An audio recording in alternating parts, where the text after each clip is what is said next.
ഹരേ കൃഷ്ണ. അഞ്ജനാപുത്രൻ ഹനുമാൻ ആകുന്നു എന്നതിൻ്റെ കഥയാണ് പറയുന്നത്. ഈ സമയത്ത് ശക്തിയും ശിവനും വാനര രൂപം ധരിച്ചു വീണ്ടും അവിടെ എത്തി അഞ്ജനാപുത്രന് സർവ്വവിധ അനുഗ്രഹങ്ങളും നേർന്നു.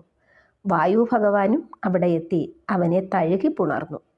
വീരകേസരിയും അഞ്ജനയും പുത്രനെ നിലത്ത് വയ്ക്കാതെ ഓമനിച്ച് വളർത്തി.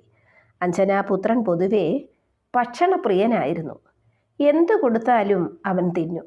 അവന് വിശപ്പുണ്ടാകാതിരിക്കാൻ മാതാപിതാക്കൾ വളരെ ശ്രദ്ധാപൂർവം അവനെ പരിപാലിച്ചു വന്നു.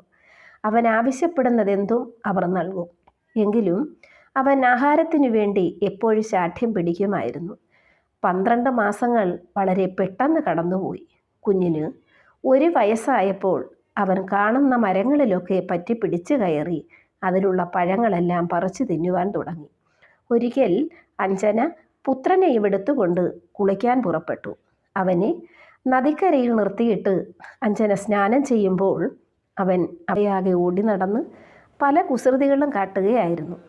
അപ്പോഴാണ് അവൻ്റെ കണ്ണ് ആകാശത്ത് ഉദിച്ചുയരുന്ന സൂര്യബിംബത്തിൽ ചെന്ന് പതിച്ചത്. അവൻ ആ തീകോളത്തെ നിമിഷങ്ങളോളം നോക്കി നിന്നു. അപ്പോൾ അവനൊരു സംശയം തോന്നി. അത് പക്ഷേ വലിയൊരു പഴമായിരിക്കും. ഇത്രയും വലിയ പഴങ്ങൾ ആകാശത്തിലുള്ളപ്പോൾ എന്തിനാണ് ഈ ചെറിയ പഴങ്ങൾ ഞാൻ കഴിക്കുന്നത് എന്ന് ചിന്തിച്ചുകൊണ്ട് ചുവന്നു തുടുത്ത് നിറവും വെട്ടിത്തിളങ്ങുന്ന ശോഭയുമുള്ള ആ പഴത്തെ കൈക്കലാക്കണമെന്ന് തീരുമാനിച്ചുകൊണ്ട് അവൻ വിളിച്ചു പറഞ്ഞു, അമ്മേ, ഇതാ നോക്കൂ, ഒരു വലിയ പഴം. അത് കേട്ടപ്പോൾ മരത്തിൽ നിൽക്കുന്ന ഏതോ പഴത്തെക്കുറിച്ചായിരിക്കും അവൻ പറയുന്നതെന്ന് അമ്മ ധരിച്ചു. അതിനാൽ അവൾ പറഞ്ഞു, മകനെ, നിനക്കത് വേണമെങ്കിൽ പറിച്ചെടുത്ത് ഭക്ഷിച്ചുകൊള്ളൂ.